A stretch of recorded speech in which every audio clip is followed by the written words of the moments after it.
Hello everybody, myself Aryan Shukla. Welcome to Shukla learning point. तो यार आज की वीडियो में हम मैथ्स चैप्टर 1 का कुछ इंपॉर्टेंट क्वेश्चन या फिर आप कह सकते हो पूरे चैप्टर का एक पूरे चैप्टर को एक ब्रीफ वीडियो में हम कवर कर लेंगे। मतलब आपको एक क्विक रिवीजन मिल जाएगा, चैप्टर का आइडिया भी मिल जाएगा कि पूरे चैप्टर से किस टाइप के क्वेश्चंस बन सकते हैं एक बोर्ड एग्जाम में। ठीक है, तो चलो यार बिना देरी किए वीडियो को स्टार्ट करते हैं।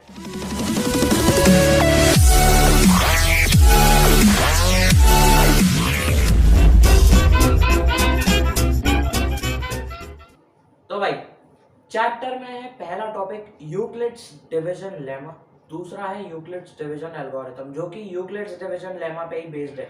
ठीक है, और ये दोनों के दोनों टॉपिक ही कट कर दिए गए हैं।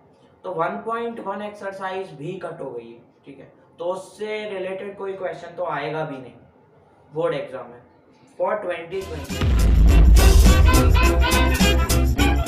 जो टॉपिक है वो है the fundamental theorem of arithmetic. ठीक है, तो फंडामेंटल थ्योरम ऑफ अरिथमेटिक आपको स्क्रीन पे दिख रही होगी। वो ये कह रही है कि कोई भी अगर कॉम्पोजिट नंबर है उसको हम एक्सप्रेस कर सकते हैं प्राइम फैक्टर्स के प्रोडक्ट में।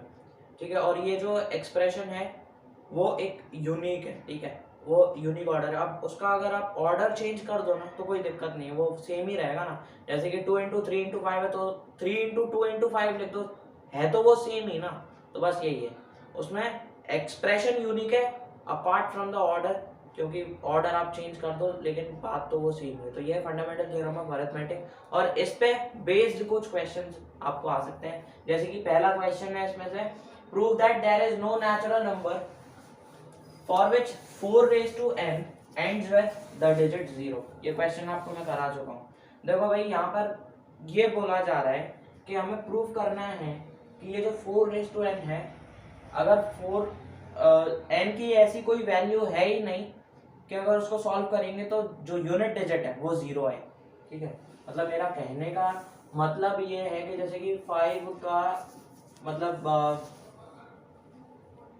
10 का स्क्वायर करेंगे। ठीक है, ये n की वैल्यू हो गई, 10 का स्क्वायर होगा 100, तो ये यूनिट डिजिट है, ये आ गई 0। ठीक है, तो हमें प्रूव करना है कि 4 raised to n 0 unit digit 0 से एंड नहीं कर सकता। तो भाई यूनिट डिजिट 0 से एंड वो तभी करेगा जब उसमें 2 और 5 प्राइम फैक्टर्स होंगे, या फिर बोले कि अगर वो 10 का मल्टीपल होगा, हम ये भी बोल सकते हैं। तो अगर 10 का मल्टीपल होगा तो उसमें 2 इंटू 5 इज इक्वल टू 10, 10 के प्राइम फैक्टर हो गए 2 और 5। तो अगर हम 4 रेज टू n को प्राइम फैक्टराइज करें तो ये हो जाएगा 2 स्क्वायर n, है ना। 2 स्क्वायर और n तो है ही है, तो 2 स्क्वायर n हो जाएगा, मतलब 2 रेज टू 2n आ जाएगा। लेकिन इसमें 5 तो है ही नहीं, 10 का ये मल्टीपल नहीं बन रहा, है ना। तो ये यूनिट डिजिट 0 से एंड नहीं कर सकता। तो हो गया हमारा फर्स्ट क्वेश्चन। सेकंड क्वेश्चन कह रहा है, explain why 3 into 5 into 7 plus 7 is a composite number. तो 3 इंटू 5 इंटू 7 प्लस 7। ठीक है, तो इधर कॉमन ले लेते हैं हम, 3 इंटू 5 मतलब 7 आ गया यहाँ पर कॉमन, और इधर बचा 3 इंटू 5 इंटू 1, और इधर बचा 1। ठीक है, 3 इंटू 5 इज 15, 7 प्लस 1, 15 इंटू 7 हो जाएगा 105 प्लस 1 106, और ये है कॉम्पोजिट नंबर 106 है कॉम्पोजिट नंबर, है ना। या फिर आप कह सकते हो कि प्राइम नंबर और ये कॉम्पोजिट नंबर, इन दोनों का मल्टीप्लिकेशन होगा तो भैया कॉम्पोजिट नंबर ही आएगा ना, ये कॉम्पोजिट नंबर ही है। तो ऐसा क्वेश्चन भी मैंने आपको कराया हुआ था। तो दो क्वेश्चन ये फंडामेंटल थ्योरम ऑफ अरिथमेटिक से ही है, दो क्वेश्चन ऐसे आ सकते हैं। फिर आपको एचसीएफ और एलसीएम फाइंड करने के लिए कह देंगे पर्टिकुलर नंबर का बाय प्राइम फैक्टराइजेशन मेथड। ठीक है, तो एचसीएफ और एलसीएम, मान लो आपको 96 और 404 का एलसीएम और एचसीएफ फाइंड करने के लिए दे दिया, या फिर आपको क्वेश्चन आ सकता है कि एचसीएफ आपको दिया है और ए और बी की वैल्यू मतलब नंबर्स दिए हैं दोनों, आपको एलसीएम फाइंड करना है। तो आप यहाँ पर क्या यूज करोगे, HCF of the numbers into LCM of the numbers is equal to product of the numbers itself, है ना। तो ये वाला फॉर्मूला यूज करके आप एलसीएम फाइंड कर सकते हो, या फिर एलसीएम आपको दिया होगा, नंबर्स दिए, HCF फाइंड करना है, या फिर HCF और LCM दोनों दिए हैं और इनमें से कोई एक नंबर दिया है, आपको दूसरा नंबर फाइंड करना है, ठीक है। तो इस टाइप से क्वेश्चन आ सकते हैं। नेक्स्ट टॉपिक है वो है इरैशनल नंबर्स के ऊपर। इरैशनल नंबर में हमें करना था क्या, क्वेश्चन क्या थे भाई, प्रूफ करने के कि भाई इरैशनल नंबर है, आपको दे दिया जाएगा और उसे आपको प्रूव करना है कि वो इरैशनल नंबर है, ठीक है। जैसे कि प्रूव दैट 3√2 इज इरैशनल, ये भी मैंने आपको बता दिया, लेकिन ऐसे क्वेश्चन में भाई ध्यान रखना, पहले आपको प्रूव करना है कि √2 इरैशनल है। √2 इरैशनल प्रूव करने के बाद फिर आप प्रूव करोगे कि ये 3√2 इरैशनल है, क्योंकि यहाँ पर ये अकेला क्वेश्चन पूछा गया है, ठीक है।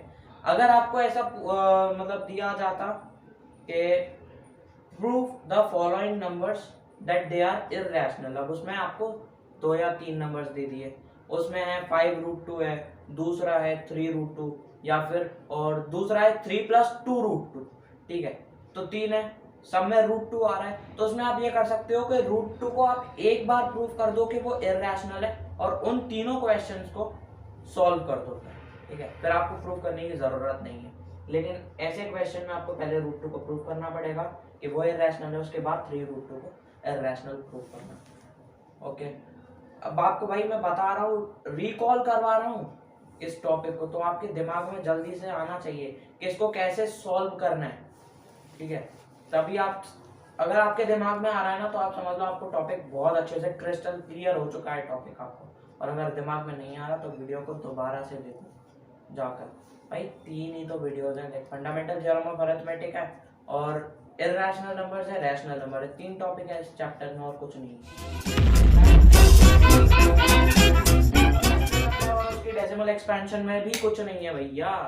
रैशनल नंबर और डेसिमल एक्सपेंशन में आपको क्वेश्चंस आएंगे कि जो मतलब जो रैशनल नंबर है उसकी जो डेसिमल एक्सपेंशन होगी वो टर्मिनेटिंग है या फिर नॉन टर्मिनेटिंग रिपीटिंग है, विदाउट डिवीजन आपको ये फाइंड आउट करना है। तो ये मैंने आपको बता ही दिया था कि अगर कोई भी रैशनल नंबर के डिनोमिनेटर की वैल्यू या फिर वो डिनोमिनेटर का फॉर्म 2n × 5n के फॉर्म का है, जहां पर n और m की जो वैल्यू होगी वो नॉन नेगेटिव इंटीजर होगी, यानी कि पॉजिटिव नंबर उसकी वैल्यू होगी, 0 भी हो सकती है पॉजिटिव, ठीक है, तो वो नंबर की जो डेसिमल एक्सपेंशन है वो आएगी टर्मिनेटिंग, और अगर 2n × 5m की फॉर्म की नहीं है तो वो हो जाएगा नॉन टर्मिनेटिंग रिपीटिंग।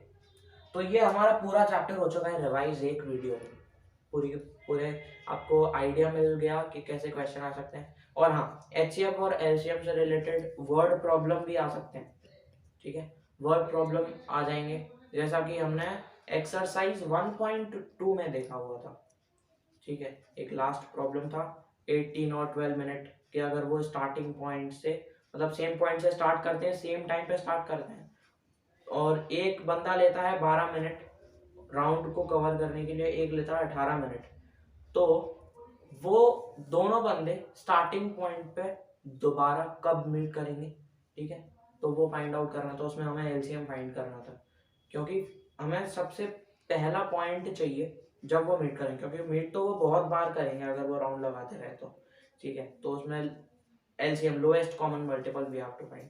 और अगर कहीं भी हाईएस्ट मतलब कुछ हाईएस्ट या फिर ऐसा वर्ड रिलेटेड आ जाए ना, तो उसमें आपको HCF फाइंड करना। तो यार आज के लिए जरा इतना ही। अब अगर आपको ये चैप्टर क्रिस्टल क्लियर हो चुका हो तो यार वीडियो को लाइक कर दो, जिसने भी अभी तक चैनल को सब्सक्राइब नहीं किया यार चैनल को सब्सक्राइब कर दो यार, वीडियो को शेयर भी कर दो, और अगर कहीं भी कोई भी डाउट हो इस चैप्टर से रिलेटेड तो आप कमेंट में जाके बता सकते हो, या फिर टेलीग्राम ग्रुप ज्वाइन कर सकते हो।